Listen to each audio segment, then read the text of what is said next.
Hello everybody, my name is Umbreon TK. I hope you all are having a wonderful day. And today, I'll be showing y'all my own kind of little personal guide on CK3 on how to be an adventurer. Because I don't know if most people know, as of recently at least, on the console edition of Crusader Kings, we just recently got the Rose to Power DLC, which it updates the Byzantines in being an administrative realm, and gives it more access and diversity, while also adding a lot more to the Byzantines. But at the same time, from this update, you also got the Land of Adventure update. So I just want to make this guide because not only is there really no guides um, to how to do Crusader Kings really on like console, because like there is some differences, like to reiterate on the Byzantines, for example. It might be just for me, and I might have missed something, but in one of my second playthrough files, I ended up restoring the Roman Empire, but didn't get the three options. Like when you play on PC, you have typically three options if you have Rose to Power.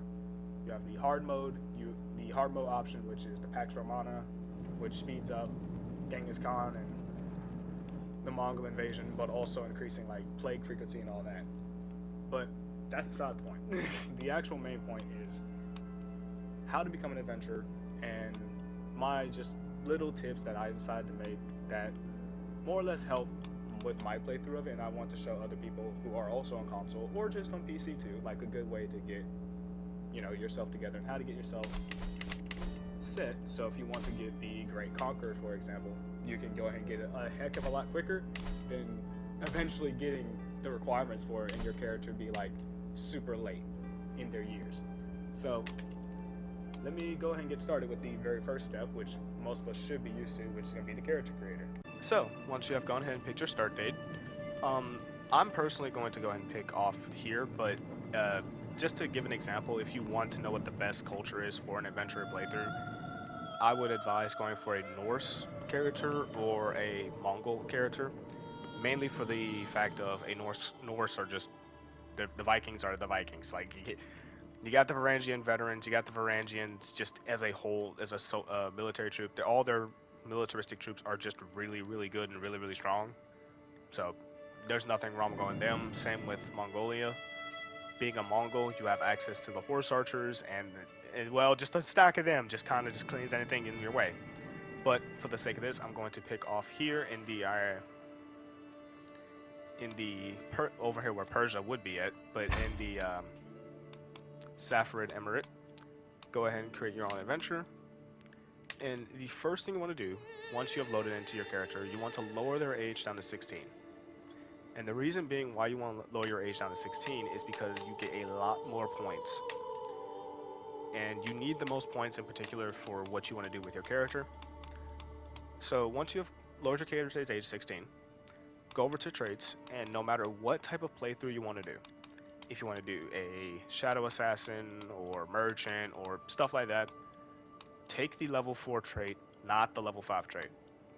And the reason why you want to take the level 4 trait over level 5, not only because the huge point investment difference of 150 to 80, but also you can go to a university. Once you have enough gold, you can go to a university to get yourself the level 5 trait and get yourself a good book on top of it, which will probably, if you're lucky, give you a huge boost to whatever is your education trait. So I do advise that. Personality, pick whatever personality is typically a virtue in your character's religion, or whatever trait you like, personality trait you like. I'm personally pick diligent because I just love diligent as a trait. It's one of my favorite personality traits. So after that, once you've selected the personality traits you want or just trait you want, go over to the actual traits, and then you can go ahead and pre-select strategist and gallant if you want to go ahead and just skip two of the requirements for the the conqueror trait. I saw overseer and I thought of overlord, but if you get the strategist and gallant, you can get two of the requirements for the conqueror trait out the way, so you don't have to worry about going down those trees. But of course, if you don't want to do that, you don't have to. I do always and will advise taking wise man no matter what build you make. I will always recommend taking Wise Man. Wise Man is just an amazing trait to have, because once you have it, not only will other players with not players, but other NPCs with Wise Man will like you a little bit more, but also Wise Man gives you the option of the decision to pray to whatever your character's religion is, and that decision will give you 300 lifestyle XP and typically a bunch of other bonuses. But do be aware, if you're someone like me who tends to forget that certain decisions are available, please put the reminder on. You will forget that they are available, and you will miss out on precious time and years worth of like XP you could have been getting and obtaining for your lifestyle to become a lot quicker and a lot faster to get. But once you've taken Wise Man, scroll down to the other traits. I do recommend taking Strong. Pick any of the other traits that are kind of like bonuses based on your character. So like, obviously if you're a Norse character, Berserker, Shield Maiden, Varangian, Poet are like really good ones to just have for Norse characters in general, because they're just really good bonuses.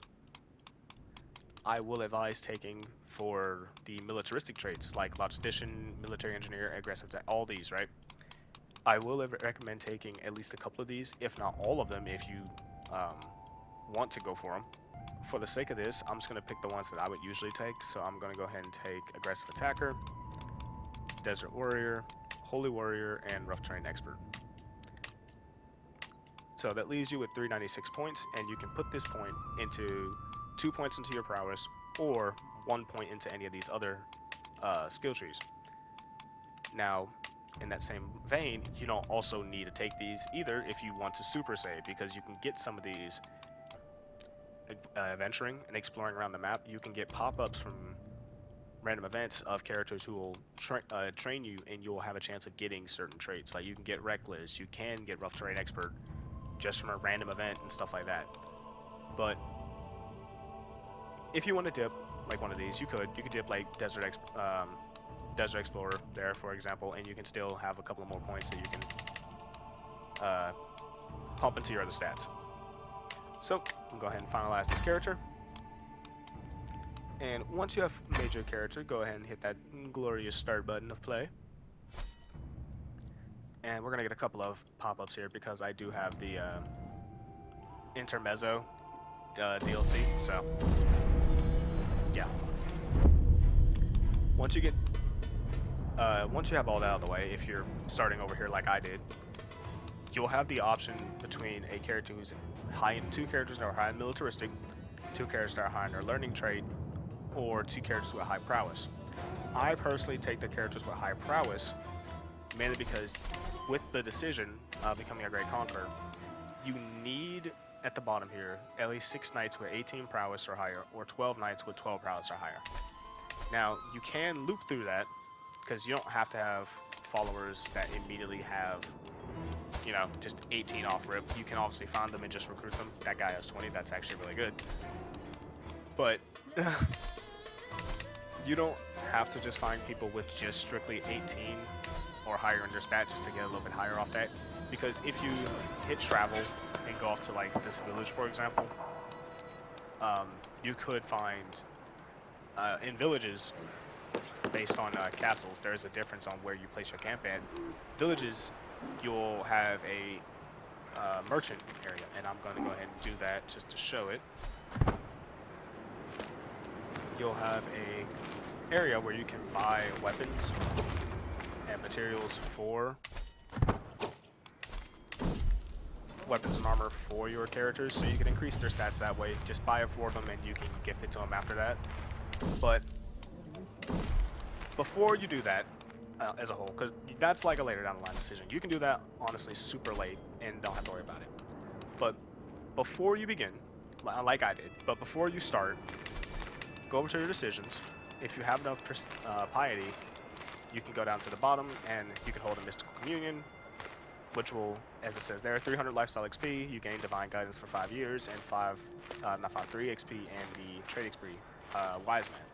But there are side effects. You could get sick, and that's obviously not a good time. It's not going to really kill you. I've never really died from the sickness effect that it gives you, because it doesn't really last like super long, and it's not really that huge of a debuff to be worried about. getting like worried about your character dying over. But Divine Guidance gives you +1 martial, +1 learning. You gain stress a lot less, and you lose stress a lot easier. So that's neat. But you do your pray after you selected a tree. Which lifestyle tree you want to go down? Now, at the beginning, I do advise going down the stewardship tree and getting camp tax. Camp tax gives you domicile income of 0.50 per month, which means that from just having a building and your followers, you'll be essentially just taxing your followers and your buildings, which will give you more daily income. Even though it's a small amount of income, any money is good money.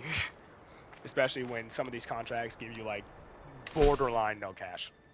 Like some of them, like yeah, that criminal contracts went away, but if you're trying to get like Champion of the Heart, you can't do any criminal contracts. You cannot have the gallows bait trait, and you will always get gallows bait from the criminal contracts. So you kind of want to avoid that as much as possible if you want to get Champion of the Heart.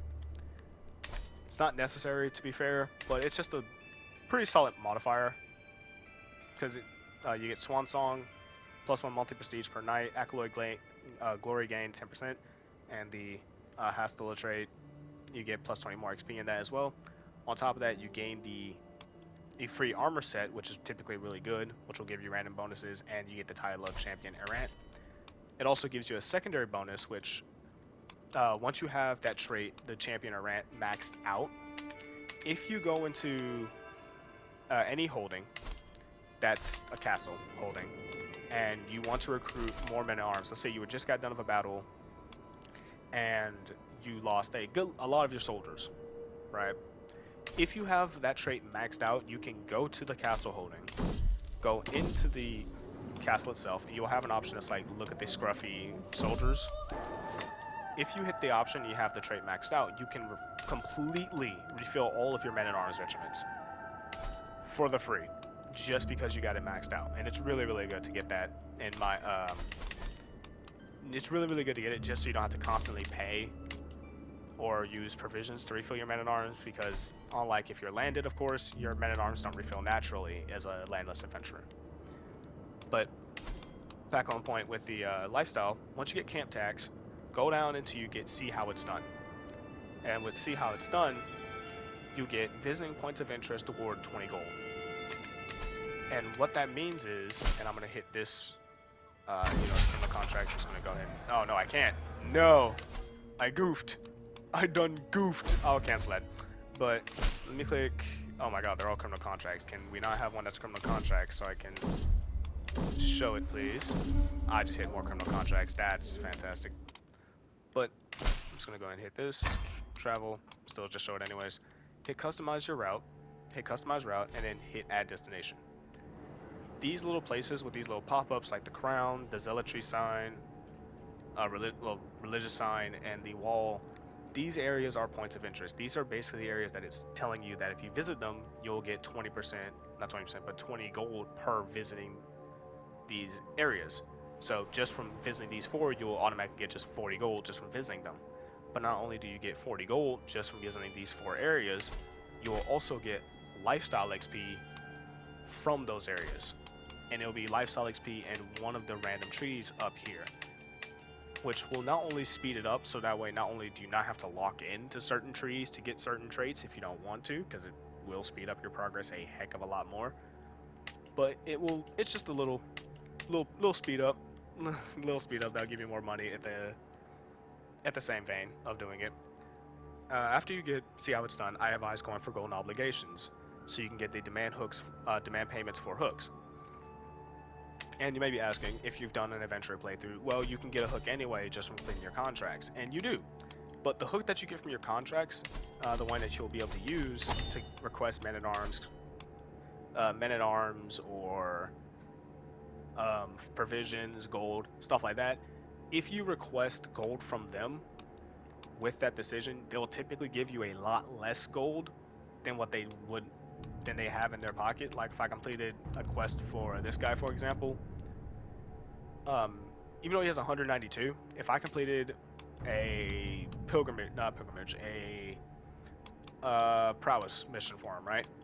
And if I go to the hook decision for it, he might give me like 20 gold. versus demand payment for the hook decision, he'll give you 50 gold. You'll end up getting a lot more out of them with the demand payment from hook than just asking outright with the other decision. After that, I would advise going to the diplomacy tree and getting the perk unknown name. Unknown name gives it so that way contract prestige awards 20% more prestige. I cannot explain or stress how annoying it is to gain prestige to get up to level 5 legendary figure out of anything else in this game. You'll typically end up having your piety maxed out before your prestige in most cases. Unless that's just me, I always end up personally getting my piety maxed out before I get my prestige maxed out with a lot of my playthroughs. But it'll give you more prestige from completing your quests, and at that same time, and I'm going to load onto my other save because there's nothing but criminal contracts here to just show it.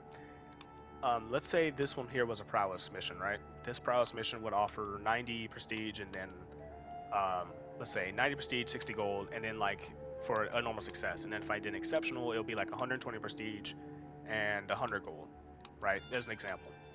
But with that plus 20 prestige perk, no name, once you have that, it'll give you from 90 to 100 and let's say 150, and then the exceptional is going to be 225. And then once you get higher level, because these are just level 1s, they will give you like lower prestige in general. But let's say you get to a level 3, like a level 3 one spawns, it'll be like 400 to 500 prestige gain just from completing that, and that will super speed up this. So you're not sitting at level 2 or level 3 for the longest part of your life. But after you get a known name, then you go over to your learning tree and get take the custom where it comes. Take the custom not only makes men-at-arms recruitment a lot cheaper, but it also makes it so you can recruit cultural men-at-arms from where you are located. What that means is, based on where your camp is currently located, you can recruit men-at-arms of that cultural type that they have access to. So let me go here, for example, and the Sindhi culture, for example, they have bamboo bow, and they have their special archer type unit, and they also have the war elephants. And if you have take the custom where it comes, if you go over to this area, you could recruit the special bow unit or the elephant unit if that area has it built. Or if you have that hook, you can ask that person that you just completed a quest for to like, hey, give me a random men-at-arms regiment, and if you're lucky, they'll give you the men-at-arms that you're looking for. But after you've taken the custom where it comes, then after all of that, you can finally lock into your martial skill tree if that's the skill tree you have currently, or based on your playthrough. And then you can go ahead and get Gallant if you didn't select that already, same with Strategist, and same with Overseer. These perks are more or less the same, but they also do heavily boost your military as they would do normally if you were landed. But in development, I would advise going for really quick, same with Chivalric Dominance. Chivalric Dominance increases your knight effectiveness by 75%, so it makes your troops your knights do a lot more damage. Same with Stalwart Leader, gives you just +4 prowess off rip. Everybody, Future Umbreon here. So I completely forgot to explain Stalwart Leader like thoroughly, and I done messed up when I was explaining it because I combined what the two descriptions said into one. So what it really means is, what I forgot to go over is reduce the risk of commanding armies. Whenever you are leading your army personally, and let's say you lose the battle, what that means is it reduces the risk of you being captured at the end of that battle. Instead of you having like let's say it's a 50-50 odd, it'll reduce it down to like 25% chance you'll be captured. Instead of just, running the risk of 50-50 and you immediately losing the battle, right? And the secondary part of it may challenge rivals to single combat, inflicting stress if you win. Rivals are very easy to obtain. You're going to have them throughout the rest of your playthrough, no matter what, sometimes more or less. But it basically means whenever you have a rival or someone's holding a grudge against you, you can challenge them to single combat, and if you win that single combat match, you will inflict stress on them. But you could also have the other option of, depending on how bad the grudge is between you and your rival, you can challenge them to single combat to the death. And of course, if you win, that person's no longer your rival, they're no longer here. You also win, if it was like over an artifact, for example, you get to keep personal claim on that artifact for um, forever, pretty much. It'll become your family artifact in that context. And the other part that I completely just forgot to go over as a whole, you can make requests from count rank rulers or higher to start a grand tournament. And it's basically when you get those contract hooks that I was explaining earlier, you can use those contract hooks to ask someone. So I'll just re-show an example like this guy. You can ask him to go ahead and just start a tournament so you can get artifacts and stuff like that from winning said tournaments. So that's just something I forgot to completely go over, but now we'll go ahead and continue on with the rest of the video. Go to your camp and your camp purpose. Make sure you also go over what you want to do with your camp: freebooter, scholar, sword for hire, wanderer, and explorer. I would recommend going for become an explorer. And the reason why you should become an explorer over some of the other ones, like early or later, you can do it later to be fair, but early I do recommend it, is because out of some of the other contracts, from my personal experience, from what I've seen at the very least, the ones that give you the most prestige are the transport contracts. Transport contracts give you a lot more prestige off rip, even before you have the diplomacy perk for it. Like, even before you have a known name, they give you a lot more prestige than the other contracts based on what you have. Like, even though I have a martial trait, and I'll would prefer taking more martial or prowess based contracts, it's better to take this one if you just want to go ahead and get the more prestige gain. So here I am currently loaded onto my playthrough file that I showed earlier, but the one I'm currently also playing on, to give like a better showing on what I meant between like the difference between these two contracts. And I do know that this is a level 1 prestige, not prestige, but a level 1 prowess contract, and that's level 2 transport contract. And there is a huge difference in terms of the bonuses that you get out of the two levels in the contracts, same with level 3 contracts. But I just want to state that no matter what, a transport contract will always give more prestige than a prowess contract. Like, compared to the other contracts, a transport one will always give you way more prestige than the other contracts will. So it's a way faster and way better to do transport quests instead of doing like these ones. Now you need to do these ones if you want to do the Champion of the Heart decision, so you can get because you need the requirement of at least 10 to do it, so you can get the Champion Errant, you can get the Golden Coat of XYZ. It's based on where your location is. That's the reason it says the Tiger compared to my other 5. But it's mostly based on where you are. But you still get the Swan Song house bonus, which gives you +1 prestige. Acolyte glory gain is +10%, and your trait for when you do tournaments, you gain more XP in it by 20%. So it's a pretty solid buff, and the armor you get from it is also really good, and you can get some really good modifiers if you're really lucky with the armor roll, if you get lucky with it at the very least. But just to show, like this escort mission, for example, on normal success will give me 70 gold and 135 prestige, and then on exceptional it would be 270 prestige, compared to the prowess one, which will give me just flat 90 no matter what. And that's even with the that's even with a no name.